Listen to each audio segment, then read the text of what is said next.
Esse podcast é produzido por Labri Brasil. Por apenas R$ 19,90 mensais, você pode ser um assinante, ter acesso a todas as palestras dessa série e muitas outras. Para saber mais sobre o Labri Brasil, acessar mais recursos e conferir a nossa agenda anual de eventos, acesse www.labri.org.br. Gênesis 11, 27 em diante. São essas as gerações de Tera. Tera gerou Abrão, a Naor e a Harã. E Harã gerou a Ló.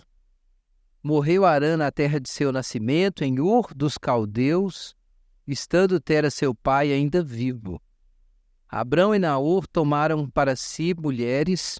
A de Abraão chamava-se Sarai, a de Naor, Milca, filho de Harã, que foi pai de Milca e de Iscá. Sarai era estéril, não tinha filhos. Tomou Tera Abrão, seu filho, e a Ló, filho de Harã, filho de seu filho, e a Sarai, sua nora, mulher de seu filho, Abrão, e saiu com eles de Ur dos Caldeus, para ir à terra de Canaã. Foram até Harã, onde ficaram. E havendo Tera vivido 205 anos ao todo, morreu em Harã. Ora, disse o Senhor a Abrão: sai da tua terra, da tua parentela e da casa de teu pai, e vai para a terra que te mostrarei. De ti farei uma grande nação, e te abençoarei e te engrandecerei o nome. Sê tu uma bênção. Abençoarei os que te abençoarem e amaldiçoarei os que te amaldiçoarem. Em ti serão benditas todas as famílias da terra. Partiu, pois, Abrão, como lhe ordenara o Senhor, e Ló foi com ele. Tinha Abrão 75 anos quando saiu de Harã. Levou Abrão consigo a Sarai, sua mulher, e a Ló, filho de seu irmão, e todos os bens que haviam adquirido, e as pessoas que lhes acresceram em Harã. Partiram para a terra de Canaã e lá chegaram. Atravessou Abrão a terra até Siquém, até o carvalho de Moré. Nesse tempo, os cananeus habitavam essa terra.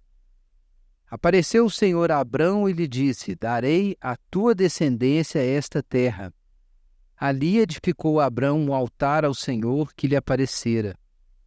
Passando dali para o monte ao oriente de Betel, armou sua tenda, ficando Betel ao ocidente e Ai ao oriente. Ali edificou um altar ao Senhor e invocou o nome do Senhor. Depois seguiu Abraão dali, indo sempre para o Neguebe. Pai Celeste, obrigado pela tua palavra e pedimos que o Senhor nos ilumine e por meio da tua palavra nos aproxime do Senhor e nos ensine a viver diante do Senhor, ó Deus, em nome de Jesus. Amém. Irmãos, Abraão, um dos personagens mais importantes da Bíblia. Na verdade, um dos mais importantes da história. Talvez alguns já tenham ouvido falar que as três grandes religiões monoteístas estão associadas ao nome de Abraão. Não apenas os hebreus ou judeus hoje reconhecem Abraão como seu pai, nesse sentido, mas também os cristãos falam sobre o pai Abraão e também os muçulmanos. O mundo islâmico reconhece Abraão também. Ele foi um homem muito importante para o mundo de hoje, para a nossa civilização. Às vezes, quando a gente pensa sobre homens importantes, a gente pensa principalmente em guerreiros, né? Os heróis do passado. E um outro homem, para ilustrar, um outro homem muito importante para a nossa civilização foi Alexandre. Era o homem que realizou muita coisa, ele uniu, de certa forma, o Oriente e o Ocidente por meio das conquistas. Ele ensinou a língua, ele construiu cidades helenizadas, espalhou governadores, né, agindo em seu nome em vários lugares. E por causa de Alexandre, o grego se tornou a língua franca e por toda a região ali do Mediterrâneo. Na verdade, aquilo já estava acontecendo antes, né, por causa do mundo grego, mas o grego se espalhou, foi para o Egito, para o Oriente Médio, e mais longe, né, no Crescente Fértil, até na direção da Índia. E isso foi muito importante, é por causa disso que o nosso Novo Testamento, irmão, foi escrito em grego. Se não fosse Alexandre, não haveria essa unificação cultural e linguística que tornou possível depois a missão cristã, usando inclusive essa língua. Então, digamos que ele foi realmente importante. Deus usa o rei, a gente encontra isso nas Escrituras, né, no Antigo Testamento. Deus usa os homens para realizar seus propósitos. Mas você vai ouvir na faculdade ou na escola falar sobre Alexandre o Grande, mas você não vai ouvir falar provavelmente de Abraão o Grande. Abraão não é tão conhecido, mas ele é tão ou mais importante em termos históricos que Alexandre. Se não fosse Abraão, nós não teríamos a visão que nós temos hoje de história, de tempo, que caracteriza a nossa cultura. A gente vai falar um pouco sobre isso, sobre esse mundo a partir do qual Deus tirou Abraão, mas ele foi muito importante. Não é só porque, e isso é claro, é o mais importante de tudo, não é só porque ele é o pai da fé, mas também por causa da jornada que ele viveu, o modo como ele se relacionava com o futuro, com as suas esperanças, com as expectativas. Isso mudou profundamente a história. E até hoje, a gente pode dizer que o Ocidente é herdeiro dessa vivência, dessa experiência de Abraão, de ter diante de si um horizonte novo. Nós vamos falar sobre isso. Mas eu quero dar um pouco de contexto antes da gente falar mais sobre qual foi exatamente a contribuição de Abraão e o que, na verdade, Deus fez em Abraão e por meio de Abraão. Irmãos, a história que a gente acabou de ler, ela acontece num momento crítico no livro de Gênesis, quando a gente deixa o que é chamado de proto-história e começa a história. Proto-história são essas histórias que aparecem até aqui no capítulo 12, que a gente tem dificuldade de datar. É difícil, em termos de pesquisa histórica e arqueológica, dizer exatamente aonde aconteceu. Então o pessoal fala chama de proto-história. Em alguns momentos, a linguagem da Bíblia mistura linguagem histórica com linguagem simbólica. Então a gente encontra muito isso nessa primeira seção, que vai até o capítulo 12. Então isso às vezes é chamado de proto-história. É uma história muito antiga, muito velha. Agora, aqui do capítulo 12 em diante, a linguagem muda. E, na verdade, a gente tem uma série de divisões no livro de Gênesis que indicam essa mudança de linguagem. Aqui no capítulo 11, a gente começou do verso 27. Veja aí na sua Bíblia. O verso 27 começa assim: são essas as gerações de Tera. Tera gerou Abraão, a Naor e Arã. E Arã gerou a Ló. Então veja, Tera gerou Abraão, Naor e Arã. Agora veja o verso imediatamente anterior, verso 26. Viveu Tera 70 anos e gerou Abraão, Naor e Arã. Vocês estão vendo que tem um repeteco aqui? A mesma expressão? Tera gerou Abraão, Naor e Arã. E aí depois no verso 27 a expressão repete. É porque aqui a gente tem uma conexão de dois livros diferentes. E nós temos em Gênesis, os estudiosos encontraram 10 livros diferentes dentro de Gênesis. E todos começam com essa expressão, ou são indicados por essa expressão. São essas as gerações de Tera. Ou são essas as gerações, né, por assim dizer. Então essa expressão marca a divisão de um livro para outro. A gente trata Gênesis como um livro só. Mas com base nesses marcadores que dividem blocos de histórias, a gente sabe que o livro tem 10 partes. E aqui nós temos a 6ª parte, é o livro 6. O livro 6 de Gênesis é o livro da história de Abraão, que conta a caminhada de Abraão. Então é um livro muito importante em Gênesis. Agora aqui a gente tem essa mudança em que a proto-história vai ser deixada e nós temos um contexto muito mais fácil de discernir e de datar.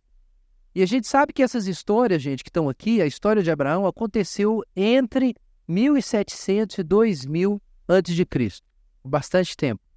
Então Abraão foi bem antes de Alexandre, muito antes. Então aconteceu um período bem lá atrás. A gente tem vários indicadores no livro sobre cultura, elementos da época. Por exemplo, a gente sabe a respeito de Ur, como Ur era uma cidade importante nesse período, e Abraão veio de Ur. A gente sabe que Harã também era uma cidade importante na época, e Abraão passou por Harã. O que era Ur naquela época, gente? Ur era Nova York. Ur era Londres. Eu brinquei de manhã que você podia dizer que era Paris, mas até porque Paris não está mais tão bem, né? Mas era uma cidade muito importante, cosmopolita, uma cidade que era um entroncamento não só de troca cultural e literatura, mas também de comércio. Era uma cidade enorme. Então, assim, Abraão vivia, gente, no centro da civilização na época, que surgiu aonde? Naquela região da Mesopotâmia. Ur estava na Baixa Mesopotâmia, na região mais para o sul. E é nessa região que se considera que surgiu a civilização com escrita, com as instituições políticas e códigos morais que a gente tem ainda modelos similares ainda hoje. Então isso tudo aparece nessa época, quer dizer, aparece antes disso, na verdade, mas apareceu nesse lugar. Então era o centro da civilização. Tudo acontecia lá. Todo mundo que era legal era de Ur. E Abraão era de Ur. E Abraão não era da periferia, ele era de Ur. Mas Deus vai dizer para Abraão que ele vai sair de Ur. Olha que coisa. Abraão, você vai sair de São Paulo e você vai para outro lugar. E quando Abraão vai, ele descobre que ele foi parar em Paraopebas. Entendeu? É tipo assim, pensa um lugar meio marginal. A gente tem, é claro, não é que não existiam cidades importantes em Canaã, gente. Existiam. Mas é que não era um lugar de grandes civilizações. Era um lugar de cidades, estado, que normalmente eram controladas por potências maiores, potências do norte, o Egito, a própria Mesopotâmia e os impérios que sucederam ali. Todo mundo passava por cima de Canaã, porque era um lugar onde você tinha rotas comerciais, os navios paravam por ali. Então, era um lugar assim, que depois de uma distância muito grande de deserto, você tinha uma sequência de rios ali que alimentavam a região. Então, quem vinha do deserto e precisava de um lugar para parar, tinha que parar em Canaã. Então, os reis todos ficavam de olho em Canaã. Mas, ainda assim, era meio terra de ninguém. Entre as cidades-estado, a segurança era uma coisa meio relativa. Não era muito grande, como no Império organizado, ou bem organizado. Havia invasões frequentes, guerras entre os reis locais. Inclusive, a gente sabe que Abraão se envolveu em uma, né? Aquilo acontecia o tempo inteiro. O lugar era meio desorganizado em termos políticos. Mas o fato é que Abraão vivia num lugar muito bom, né? No Mesopotâmia do Sul, né? Ali morava no Funcionários, morava no Mangabeiras, né? E aí Deus manda ele lá para outro lugar. Na verdade, ele deu uma passadinha por Harã, que também era uma cidade importante, mas já era longe. A jornada era longa. Em linha reta, dava mais de 1.000 quilômetros de Ur dos Caldeus para Harã. Mas como o pessoal não ia em linha reta, porque não dá para atravessar aquele desertão, ele chega a acompanhar o Eufrates, então dava muito mais do que isso. Dava mais do que 1.000 milhas, uma coisa de 1.800, 1.700 quilômetros, na verdade, que o pessoal tinha que andar na prática, porque não era um caminho direto. Então, gente, Abraão andou muito para chegar em Harã, foi ali com o pai dele, com a família dele. E parece assim, depois dessa introdução em que a gente vê que o Abraão está meio preso, né, com a sua família, ele está ali com o pai, Tera, né, então ele está se movendo com o pai, com o irmão, aí eles saem de um lugar, vão para o outro, aí o irmão morre, mas ele continua ali, ele só sai dali quando o pai morre, e aí quando chega no capítulo 12, nós temos o que aparentemente seria o chamado: disse o Senhor a Abraão, sai da tua terra, da tua parentela e da casa do teu pai, e vai para a terra que te mostrarei. Mas qual é a terra de Abraão? Na verdade, Abraão, gente, era um mesopotâmico. Abraão veio da além do Eufrates. Abraão era daquela região, é a origem do povo de Israel, em termos genéticos, é daquela região. Na verdade, essa palavra não foi nem dita em Harã, né? De acordo com o capítulo 15, versículo 7, Deus já tinha falado com Abraão lá atrás, em Ur mesmo. Disse-lhe mais o Senhor, né, Abraão: eu sou o Senhor que te tirei de Ur dos Caldeus para dar-te por herança essa terra. Então, de algum modo, parece que o processo de Abraão de chegar, até chegar ou até realmente dar esse passo de sair e entrar na terra prometida, na terra de Canaã, e atravessar a terra de Canaã, houve um processo longo aí, né? De algum modo, não está claro exatamente se Deus falou diretamente com Abraão em Ur, ou se ele falou em Harã, ou se realmente, providencialmente, Deus fez com que eles saíssem de Ur e fossem para Harã, e aí aos poucos foi ficando claro para ele que Deus tinha um propósito para ele tirar Abraão do centro da civilização. Mas o fato é que, de um jeito ou de outro, Abraão entendeu que Deus queria que ele fosse para a periferia do mundo, que Deus queria que ele se desvinculasse do centro da civilização. Abraão vem de Ur dos Caldeus. Ur é uma dessas cidades da Mesopotâmia. O que a Mesopotâmia e aquela região toda significa aos olhos de Deus? Tem algo muito importante aí que a gente, às vezes, não percebe, que está na narrativa anterior, que eu chamei de proto-história. É a narrativa da Torre de Babel. Capítulo 10, a gente tem algo sobre isso aí. No capítulo 10, capítulo 11. No capítulo 10, a gente tem a Tábua das Nações, o princípio do reino de Nimrod, que é Babel. E aí você tem no capítulo 11 a narrativa da construção da Torre de Babel. Ou, melhor dizendo, da cidade que tinha uma torre. É isso que está em Gênesis capítulo 11, versículo 4. Disseram: vinde, edifiquemos para nós uma cidade e uma torre, cujo topo chegue até os céus, e tornemos célebre o nosso nome, para que não sejamos espalhados sobre a terra. Então, gente, os homens tinham um plano. Quando nós temos, depois Deus cria o homem, depois tem a queda, depois o anúncio da redenção, e aí você tem toda essa história até o capítulo 12. No finalzinho dessa primeira sessão do livro de Gênesis, nós temos essa tentativa humana de construir uma cidade. Isso é muito importante para a gente entender Abraão. Quem é o grande homem nessa iniciativa de construir uma grande cidade? E isso significa o quê? A civilização, né? Uma grande civilização poderosa, com uma torre no centro que vai chegar até os céus. O que significa isso? Então, muita gente pensa que a intenção, né, do pessoal era construir uma torre que ia chegar até no céu mesmo, ia abrir, né, o porão, não é isso, né? O sótão, né? Ia subir lá em cima. O pessoal não era bobo assim. A torre de Babel não era algo tão diferente, mas certamente ia ser muito mais importante, mas não tão diferente dos zigurates que existiam naquela região, que eram essas torres que eram feitas. Eram observatórios astronômicos e astrológicos, que eram centros de adoração, de culto às estrelas e às forças da natureza, mas também eram centros de informação. Tudo que eles precisavam saber sobre colheitas, sobre o período certo de quando viriam as chuvas e tudo mais, eles usavam essa observação do céu para fazer isso. Então, de fato, o que está em jogo aqui com essa torre de Babel é um centro de domínio econômico, religioso e político, que era como funcionavam essas cidades-estado na região da Mesopotâmia. Elas eram governadas por um centro religioso, a partir desse templo, que era o centro de governo, centro de economia e centro de religião. Então, alguém surgiu, e a gente sabe quem foi esse alguém, foi Nimrod, foi esse homem que se opunha ao Senhor, e está no capítulo 10 de Gênesis. Esse sujeito decidiu que ele ia fazer o reino, o império, ia governar tudo através dessa torre, dessa cidade tão importante. Ia gerenciar tudo, controlar tudo. O que está por trás desse homem? É a vontade de poder. Nimrod é o que começou a ser poderoso na terra. É o que diz aí o capítulo 10, versículo 8, perdão. Poderoso na terra, valente caçador diante do Senhor. E ele começou esse reino em Babel. Nimrod, gente. Nimrod é o paradigma de todos esses homens que querem o poder. Alexandre o Grande, né? Tão importante, a gente citou. César, Napoleão, Hitler. Esses homens sempre aparecem.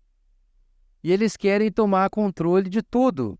E querem construir a sua cidade com uma torre central. E querem chegar até o céu. E querem mostrar para Deus que nós, homens, nos bastamos. Deus inicialmente fez o quê? Plantou um jardim e no centro do jardim tinha o quê? As árvores, né? E o que é que o homem faz? Constrói a sua cidade e no centro dela tem o quê? Uma torre. Um símbolo de poder, da vontade de poder. O símbolo do desejo do homem de controlar tudo e de se bastar. Então, isso é o projeto que aparece aqui.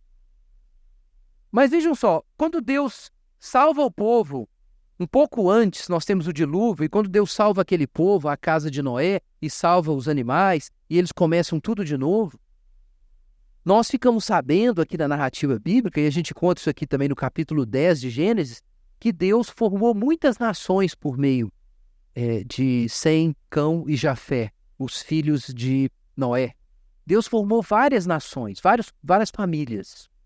Mas o que acontece é que com esse desejo de Nimrod de construir essa cidade poderosa, de construir o seu império, de construir esse espaço da autonomia humana, o século, sem Deus. Então Deus faz o quê? Ele impede esse plano de se realizar, confundindo as línguas. Muita gente pensa que isso seria um juízo de Deus. Sim e não. É um juízo de Deus, sem dúvida, porque Deus confundiu os planos de Nimrod, confundiu os planos de Babel, espalhou todo mundo. Então foi um juízo sobre esse plano. Mas, gente, foi também um ato de graça. Deus realizou um ato de graça. Ele impediu que esse império terrível fosse fundado. Um dia esse império ainda vai ser fundado, mas ele vai cair. Apocalipse fala sobre isso, Paulo fala sobre isso, o anticristo. Esse império ainda vai ser feito.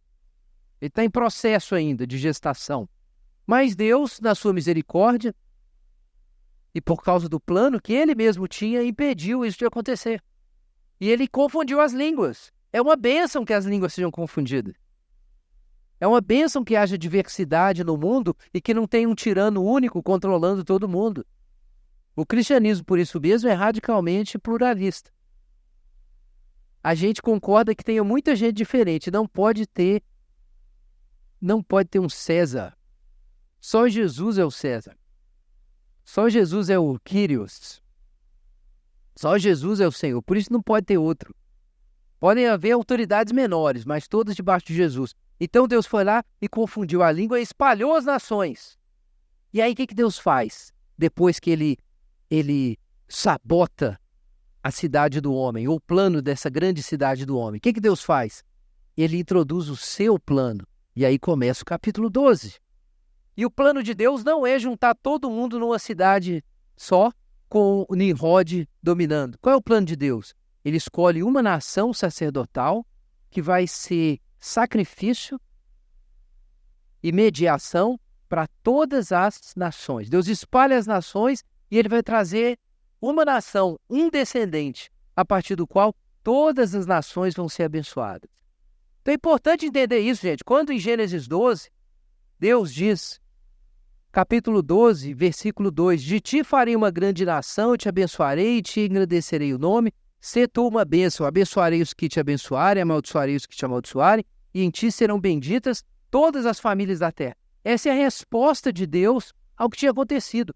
Na sua graça comum, Deus impede que aquele projeto terrível de Babel se concretize. Mas agora vem o lado positivo. Deus impediu isso de acontecer porque ele tem um outro plano.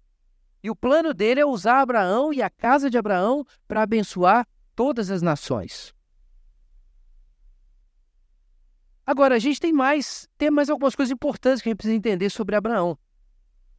É claro que Abraão não sabia ainda que o plano de Deus era que por meio da sua caminhada, uma outra cidade fosse construída. Nós vamos falar sobre isso.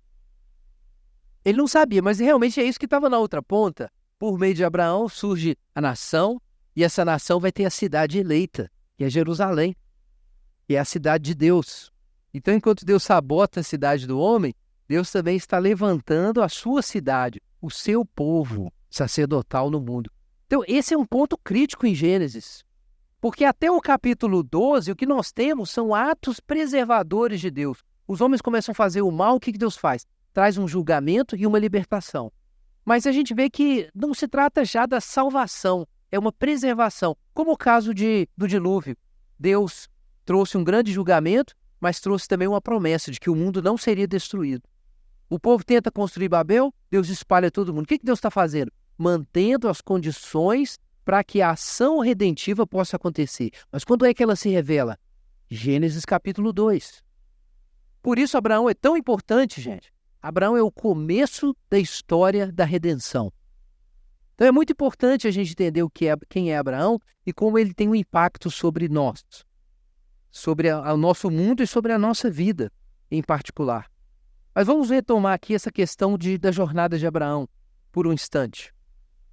Quem é Abraão nesse momento? Ele não sabe nada disso que a gente sabe a essa altura. Nós sabemos que ele está num ponto fulcral da história, em que os atos preservadores de Deus, agora o seu sentido é revelado. É porque ele estava preservando o mundo, porque ele ia redimir o mundo. É um momento muito importante, mas Abraão ainda não sabe disso. O que Abraão sabe? Ele sabe que ele foi lançado para fora da sua cidade, Ur. Ele está num processo já de desapego, que ele não sabe exatamente por que aconteceu. O pai dele catou todo mundo, levou todo mundo para Harã, e ele está ali no meio do caminho. Ele não está nem na terra dele, nem em outra. Porque, na verdade, Harã tinha conexões com a Mesopotâmia, então ele ainda estava um pouco na Mesopotâmia, mas já estava saindo. Ali era a entrada de Canaã, né? Ele saiu do sul da Mesopotâmia e foi lá para o norte, próximo do encontro de Síria com Turquia, lá no topo. Dali ele ia descer, né, para a região da Palestina. Então ele fez essa viagem toda, ele está naquele lugar ali, que é um lugar incerto. Abraão está sem terra. Embora ele, com certeza, tenha sua herança, a gente sabe que Abraão era um cara importante, tinha grana, ele tinha criações, ele provavelmente fazia comércio, por isso que ele peregrinava, mas Abraão foi julgado para fora da sua terra. E ele foi julgado para fora da sua terra e está com uma mulher estéril. E não pode ter filho. Então, Abraão está assim, está igual aquele sujeito que está estudando para o vestibular, mas tomou pau e está sem namorada e está sem horizonte. Ele não sabe o que vai fazer no que vem. Tudo bem. Abraão, assim, está numa situação tão ruim, né? Ele era casado e tudo mais. Mas cadê o futuro? Cadê o futuro para Abraão? Largou o que conhecia, foi para outra cidade, agarrou lá. Não era bem a terra dele. E se Deus já estava tratando com Abraão antes, com certeza ele devia estar incomodado com o que ele vivia. Porque Ur, gente, era o centro do culto da lua no mundo mesopotâmico. Harã era outro centro de culto da lua. E a gente sabe que tanto Milca como Sarai, os nomes eram usados em contextos de culto idólatra. Milca era um nome que na raiz tem uma referência à lua, na raiz da palavra. Então, parece que o pai de Abraão e toda a sua família, eles adoravam ídolos, eles eram pagãos.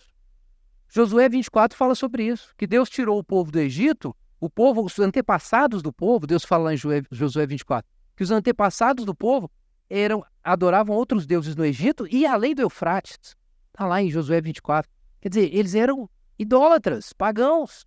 Provavelmente Abraão ajoelhou lá e participou talvez de cultos para a lua, ou se não participou, a família dele toda participava. Até o nome dos parentes tinha a lua no meio. Esse era o contexto de Abraão. Ele vivia nessa civilização, que era o centro de tudo, que tinha seus calendários, seus projetos, né? Como era o calendário desse pessoal? Era todo baseado nos ciclos da natureza. A vida desse pessoal, ela girava em círculos. Ela girava em torno da cidade, em torno dos processos da natureza, de fertilidade, né? A ressurreição de Tamuz na primavera, e no inverno ele morria de novo. Então esses ciclos naturais eram que organizavam o calendário, a vida cultural e a vida política do povo na época. Tudo girava em torno disso. Inclusive, por isso os cultos deles correspondiam a isso, né? Como eram os cultos? Cultos de fertilidade, por exemplo, que tinha relações sexuais em certos momentos, as sacerdotisas com as pessoas que iam no templo. Por que era assim? Porque era um culto da natureza, de forças cíclicas da natureza. Né? Assim funcionava. Não é muito diferente de hoje. Não é muito diferente de hoje. Hoje também a gente tem os nossos calendários. Mas em vez do nosso calendário ser baseado nos processos da natureza, eles são baseados no Estado e no mercado. Né? Mas o horizonte da sua existência é construído a partir desses calendários, dos deuses da cidade do homem. Pensa na sua vida. Qual é o seu horizonte? Porque o horizonte de Abraão era o horizonte circular. Era o horizonte da natureza, dos ciclos da natureza e da ordem da cidade. Como é que a sua vida é organizada? Qual é o seu horizonte? A idolatria, gente, às vezes a gente fica pensando assim, o que é idolatria? Tem um sentido que a Bíblia ensina que a idolatria é como você se organiza em termos afetivos. É o que está em primeiro lugar, o que você ama. Isso é idolatria. O que está em primeiro lugar, se não é Deus, é o ídolo. Mas tem um outro jeito de você identificar a idolatria. É o seu calendário. É o seu horizonte temporal. É um outro jeito de você identificar a idolatria. Como é que o seu horizonte funciona? Você está andando para onde? Qual o seu objetivo? Você está girando em círculos em volta de um calendário secular? Ou você está andando para frente na direção de uma promessa que Deus deu para você? Isso é muito importante. Mas, irmãos, Abraão era esse sujeito que estava numa situação assim, provavelmente incerta. E aí Deus se aproxima de Abraão e fala assim: sai da tua terra e da tua parentela, da casa do teu pai, sai da tua terra, é o teu país aqui, né? E vai para a terra que te mostrarei. Ele não sabia para onde iria ainda. De ti farei uma grande nação e te abençoarei e engrandecerei o nome. Sê tu uma bênção. Quem é que construiu uma cidade e uma torre para que o seu nome fosse engrandecido e não fosse esquecido? Quem foi, gente? Babel, Nimrod.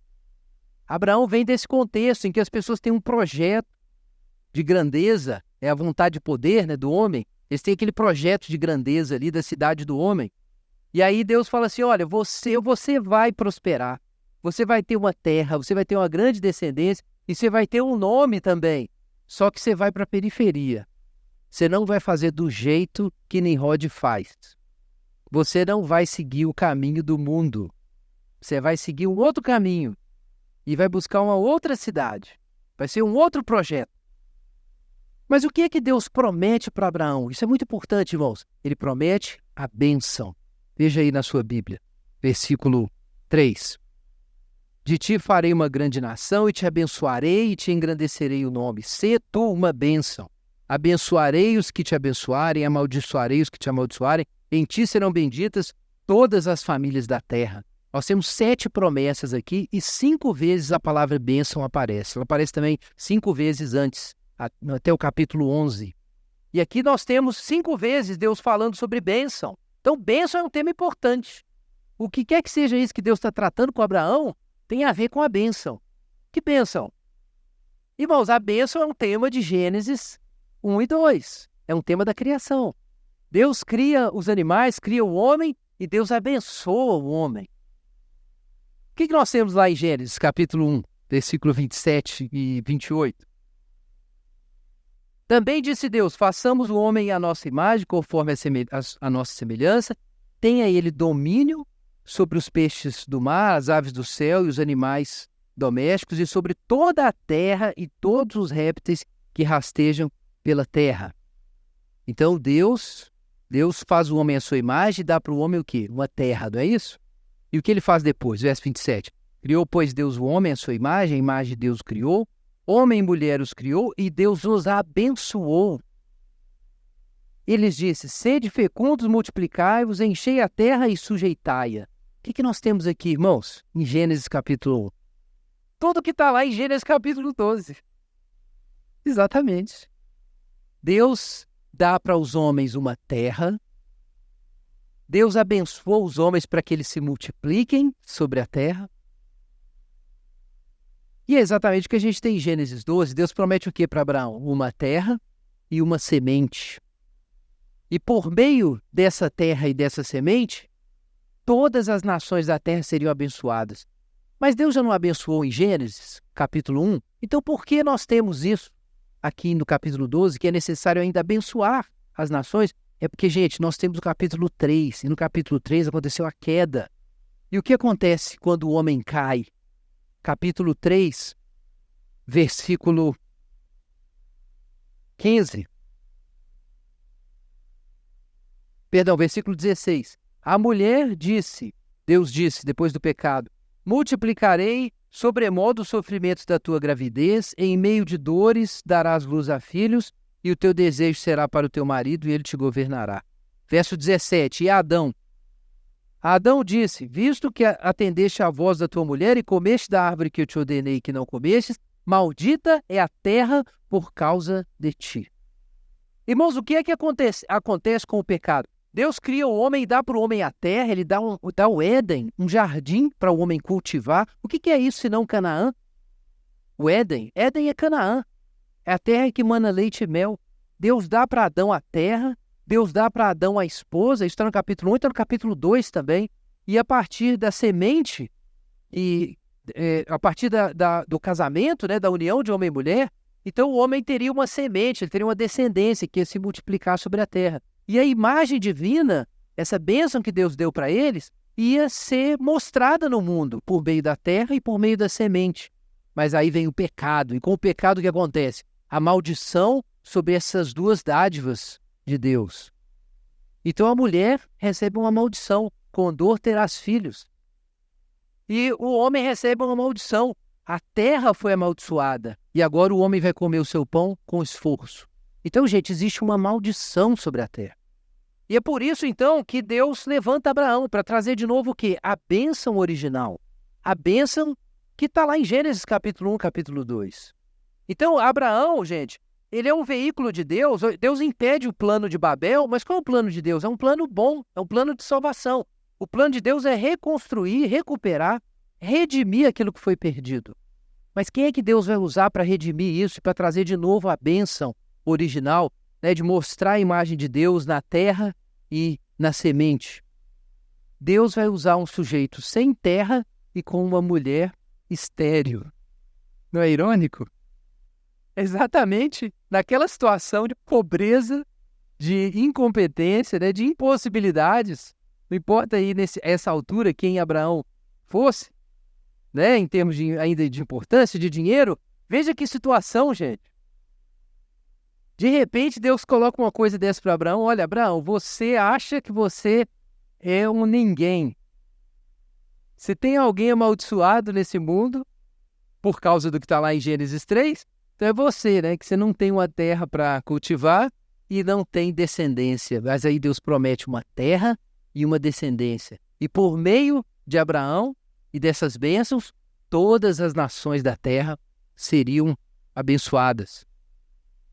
Então, gente, Abraão é muito importante. Abraão mostra para nós que a religião bíblica tem um horizonte universal. Do que trata a obra salvadora de Deus? A obra salvadora de Deus trata da redenção desse mundo. Trata de recuperar a bênção que foi dada em Gênesis 1 e que foi corrompida pelo pecado, que foi perdida parcialmente pelo pecado. Na verdade, teria sido perdida totalmente se não fosse a graça comum de Deus preservando o mundo para que a salvação viesse depois. Então, gente, a salvação bíblica tem a ver com a renovação do mundo. Tem a ver com as nações todas serem trazidas para a presença de Deus, para esses desejos tão profundos que nós temos de ter um nome, de ter significado, de agir no mundo e ver o resultado do que a gente está agindo, da gente se relacionar e ver o fruto do nosso amor, do nosso relacionamento em novas pessoas. Tudo isso são pulsões fundamentais que nós temos. E de algum modo elas têm que ser realizadas, mas por causa do pecado elas são realizadas pobremente ou não são realizadas. E no final tudo está amaldiçoado, no final a gente morre. E aí Deus toma uma pessoa nessa situação que ela está consciente do seu zero, da sua incompetência, das impossibilidades que estão diante dela, e Deus diz, olha, você tem um futuro. E agora entra o ponto que eu estava falando no início. Com Abraão começa a história. É claro que existe registro arqueológico, a gente pode fazer história com o que vem antes. Mas consciência de história, não. Porque o homem antigo, gente, como eu disse, ele vivia em torno de um calendário da natureza. Ele vivia em torno dos processos naturais aos quais ele estava escravizado, que tinham a ver basicamente com reprodução e plantação. Na verdade, tem a ver com o que está lá em Gênesis 1. Deus deu para o homem a terra e Deus deu para o homem a esposa para eles ter filhos, mas por causa da ruptura no relacionamento com Deus, o que acontece com a terra e com a reprodução? Viram ídolos, viram titãs, viram forças que nos escravizam e controlam o nosso destino. E no caso deles era um calendário, era toda uma vida que girava em torno desses ciclos naturais e todo mundo escravizado ao rei, o chefe da cidade. E aí vem um sujeito agora, Abraão, e parece que o mundo dele desenrolou. O mundo dele desenrolou. Abraão não está mais andando em círculos, naquele destino baseado na natureza. Abraão está andando para frente. O que está na frente de Abraão? Ele não sabe. Ele não sabe. Deus mandou ele sair da cidade, da terra que ele vivia, para uma terra que ele ainda não sabia onde era. De acordo com Hebreus capítulo 11, nós vamos ler lá. Ele não sabia para onde estava indo. Então, quem é Abraão? Abraão é um sujeito, gente, que tem um futuro. Do fundo da sua desgraça, das suas impossibilidades, o que Abraão vai descobrir? Que ele tem um futuro. Abraão não anda em torno das regras, das condições, do calendário, das propostas de Ur. Abraão anda em direção à esperança, a um futuro que está diante dele, que é algo que Deus está propondo para ele, que ele não sabe como vai se realizar, mas isso liberta Abraão do ciclo da natureza. E agora nós temos história. Nós temos alguém que tem um passado atrás dele, que não é só a repetição mítica de alguma coisa natural, e ele tem um futuro. Abraão está esperando o novo. Na linguagem de Kierkegaard, Abraão conheceu agora o infinito, as possibilidades. É a experiência do adolescente, não é? O adolescente, de repente, ele se toca e ele fala, puxa, tem tanta coisa que eu posso ser, que eu posso fazer. Eu posso ir para cá, eu posso ir para lá, eu posso tentar mudar de cidade. E de tantas possibilidades surge. É claro que tem muitas coisas, muitas impossibilidades, mas essa vertigem, essa sensação de que a sua história não está concluída, não está fechada, que você pode fazer algo a respeito dela, isso é o sentido do infinito, o sentido do possível. Agora, a questão é que a gente tem o sentido do possível, mas as nossas possibilidades reais são desse tamanho. Se Deus não intervir e não der materialidade para o possível, ele não acontece. Por isso, quando o homem não tem Deus, para quem todas as coisas são possíveis, ele fica louco e desesperado. Porque abre essa coisa infinita dentro dele, que é o desejo de possibilidades, do novo, de coisas que ele gostaria ou poderia ser, e ele não pode fazer nada disso. Porque o sistema não deixa, porque ele é pequeno, porque ele não aprendeu, porque ele está escravizado, porque ele é pobre, porque ele não sabe a língua e isso e aquilo, e aí as coisas não podem acontecer. E aí o homem quer matar o primeiro que ele vê na frente dele. Ou então construir um império, quando ele tem vontade suficiente como Nimrod, então ele constrói um império e escraviza todo mundo para ver se pelo menos ele chega no céu. É isso. Mas tem um outro caminho para isso. É você entregar todas as ansiedades para Deus. É você entregar todas as suas possibilidades para Deus. Porque Deus tem um horizonte para você. Deus tem um futuro para você. O possível está nas mãos de Deus. A gente tem uma intuição do possível, mas quem controla o possível é Deus. A gente tem a eternidade no coração, mas quem é eterno, está lá em Eclesiastes, mas quem é eterno é Deus. Todas as possibilidades estão nele. Abraão é o sujeito que descobriu isso, e porque ele descobriu isso, ele se libertou daquela coisa toda do sistema, do medo, e saiu andando, gente. E saiu andando como um louco, né? Porque, de acordo com o texto, ele atravessa a terra toda. Ele começa em Siquém, depois para ali entre Ai e Betel, né? E depois ele desce para o Neguebe. Então, se você olhar no mapa, o que Abraão fez quando Deus mandou ele sair? Ele saiu andando, chegou ali naquela terra e foi descendo ela, atravessando ela de cima e embaixo. E fazendo altares para Deus ali, adorando a Deus ali, o Deus que daria aquela terra para ele. Mas até esse momento ele não tinha nada, nem filho, nem terra. Ele era um andarilho. Ele estava... Sabe quando você que quer comprar uma casa, você passa naquele bairro legal e você fica olhando aquelas casas assim, pô, esse lote é legal, não sei o quê. Sabe? Qualquer pessoa normal faz isso. Mas, gente, Abraão fez foi isso. Ele andou naquela terra e falou, puxa, aqui era legal, ali dava para fazer uma fazendinha ali dava para construir a cidade. O que Abraão tinha aquela hora? Nada. Só tinha vontade. Tudo que ele tinha naquele momento. Só vontade. Mas Deus estava por trás dele. Na verdade, nós sabemos pela história de Abraão que as promessas se cumpriram para ele de uma forma minúscula. No final da vida de Abraão, a gente vai ver isso no nosso estudo, o que Abraão tinha, gente? Abraão tinha um pedacinho de terra que ele comprou no cemitério da Paz. Essa era a terra de Abraão, era a caverna de Macpela. Era isso que ele tinha, onde ele enterrou a Sara e depois ele foi enterrado.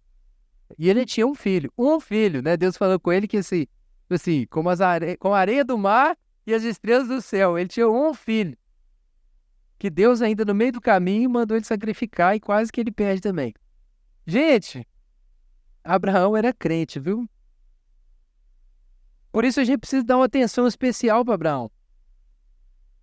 Vamos ler alguns textos do Novo Testamento para aclarar isso e a gente depois encerra. Mas abra sua Bíblia em Romanos, carta aos Romanos.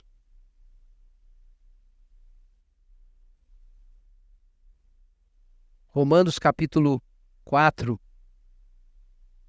Abraão, nessa fé, nessa entrega de todas as suas possibilidades e impossibilidades nas mãos de Deus, é o pai da fé. Com a história da redenção que começa nesse momento, gente, começa também o modelo do cristão. Quem é o homem de Deus? Quem é o cristão? O homem de Deus é quem segue esse padrão de Abraão. Por isso ele é tão importante. Veja aí, Romanos 4, verso 10. Verso 11, perdão.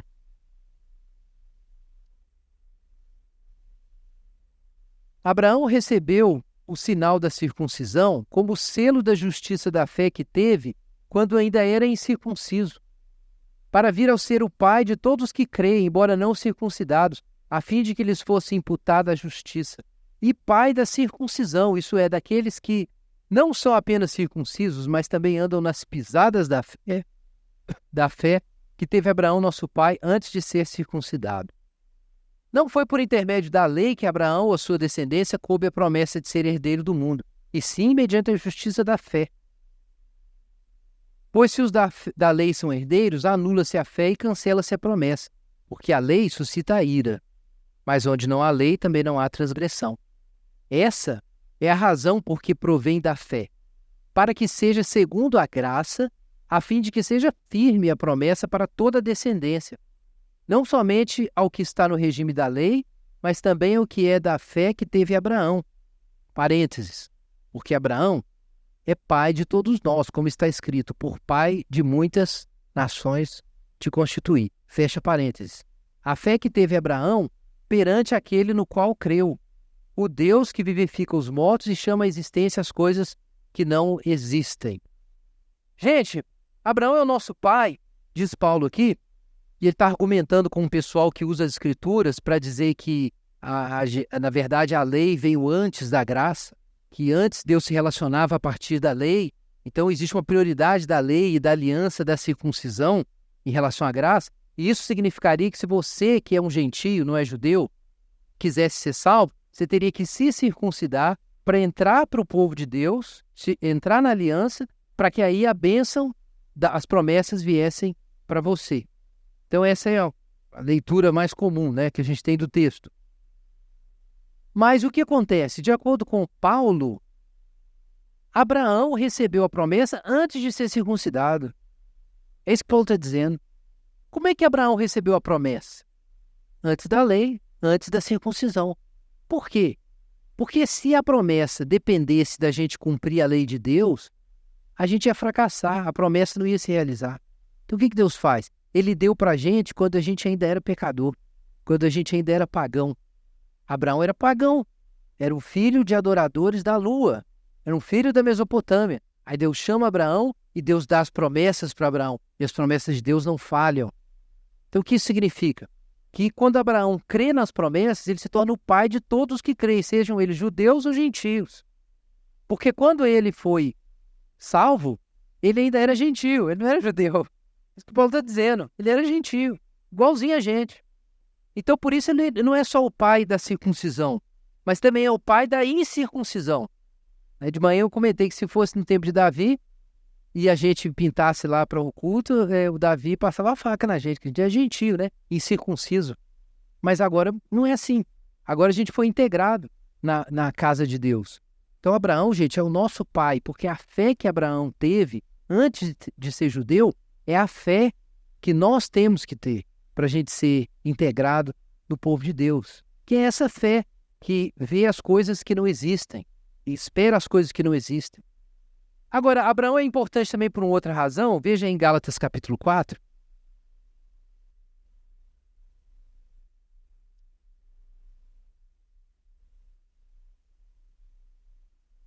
O capítulo 3, melhor.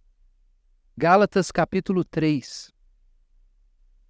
Veja só o capítulo 3 diz, versículo 6. É o caso de Abraão, que creu em Deus e isso lhe foi imputado para a justiça. Sabei, pois, que os da fé que são filhos de Abraão. Ora, tendo a Escritura previsto que Deus justificaria pela fé os gentios, pré-anunciou o evangelho a Abraão. Em ti serão abençoados todos os povos. Gênesis capítulo 12. Então aquilo é o que, gente? O evangelho. De modo que os da fé são abençoados com o crente Abraão. Mas os que são das obras da lei estão debaixo de maldição. Então, só pela fé que teve Abraão, a gente escapa da maldição e entra na bênção de Abraão. E que bênção é essa? Versículo 13. Versículo 13 e 14. Cristo nos resgatou da maldição da lei, fazendo-se Ele próprio maldição em nosso lugar, porque está escrito, maldito todo aquele que for pendurado em madeiro, para que a bênção de Abraão chegasse aos gentios em Jesus Cristo, a fim de que recebêssemos pela fé o Espírito prometido. Então, gente, para quem que eram essas promessas? As promessas eram para Abraão, e como Paulo diz aqui, no capítulo 3, capítulo 4, as promessas eram para Abraão e para o seu descendente, que é Jesus Cristo.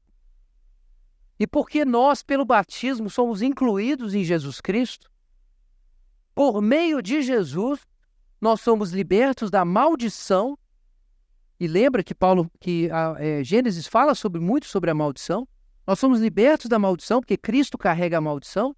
E em Cristo nós recebemos a bênção e o Espírito prometido. Então, gente, quando Moisés fala ali em Gênesis 12 sobre essa bênção de Abraão, do que está falando? Está falando da salvação que a gente tem por meio de Jesus Cristo. Quando a gente crê e é incluído em Jesus, nós nos tornamos filhos de Abraão. E é pela fé que a gente se torna filho de Abraão. Agora, gente, eu quero encerrar com uma leitura em Hebreus capítulo 11. Nós vamos retomar várias vezes esse ponto que eu vou trazer agora para os irmãos, nessa introdução que a gente está fazendo a Abraão.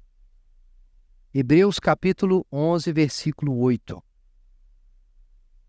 Nós falamos, irmãos, há pouco, que o homem tinha um plano alternativo. Resistir à maldição que Deus lançou no mundo e construir a sua própria cidade. Mas Deus confunde esses planos porque Ele quer formar um outro povo por meio de Abraão para abençoar o mundo, para abençoar as nações. Então, Abraão, irmãos, estava andando em direção a uma outra cidade, não é isso? Olha só o que Hebreus 11 diz, verso 8. Pela fé, Abraão, quando chamado, obedeceu, a fim de ir para um lugar que deveria receber por herança, e partiu sem saber para onde ia. Pela fé, peregrinou na terra da promessa como em terra alheia, habitando em tendas com Isaque e Jacó, herdeiros com ele da mesma promessa, porque aguardava a cidade que tem fundamentos, da qual Deus é o arquiteto e edificador. Irmãos, o autor de Hebreus mostra claramente que, de fato, essa é a intenção de Deus. Em oposição ao plano mesopotâmico, o plano da civilização humana de construir sua própria cidade e dar uma banana para Deus e tentar ignorar a maldição que Deus lançou no mundo, em oposição a isso, Deus vai formar a partir de Abraão um outro povo. E ele vai formar a partir desse povo uma cidade, que é Jerusalém, e dessa cidade que tem os fundamentos e que Deus constrói, ao contrário da cidade de Nimrod, todas as nações vão ser abençoadas. Não é disso que Apocalipse fala? A nova Jerusalém, que desce do céu, a cidade de Deus? Abraão ainda não sabia. Ele achava que estava andando em direção a uma terra, a uma esperança de ter uma terra, de ter uma descendência natural, de ter filhos. Abraão ainda não sabia, mas ele estava sendo conduzido para Deus para uma outra cidade. Ele estava sendo envolvido por Deus com outro projeto. Esse outro projeto é a construção da cidade de Deus. Esse é o projeto alternativo de Deus por meio de Abraão. É construir essa outra cidade que Deus edifica e todas as nações da terra serem abençoadas por meio dela. Irmãos, essa jornada que Abraão viveu é a jornada que a gente tem que viver. É claro que Abraão estava esperando uma cidade terrena. Naquela altura, talvez ele não entendia bem o que é que ele estava procurando. Mas aos poucos da sua vida, ele foi descobrindo que, na verdade, o destino que Deus tinha para ele não era satisfazer Abraão com uma terrinha, não era simplesmente dar muitos filhos para Abraão. Abraão ia descobrir muito tempo depois que os seus filhos nem eram filhos biológicos, afinal de contas, como está lá em Romanos, como está em Gálatas. Essa jornada de Abraão em direção à cidade de Deus, ela mostra para nós que a fé não é de fato, a jornada da fé não é um caminho para a gente alcançar aquilo que a gente quer e que a gente gostaria, afinal de contas. Porque o que Deus tinha para Abraão era muito maior do que ele conseguia imaginar. A jornada da fé não é para realizar o que a gente quer, mas para realizar na gente o que Deus quer.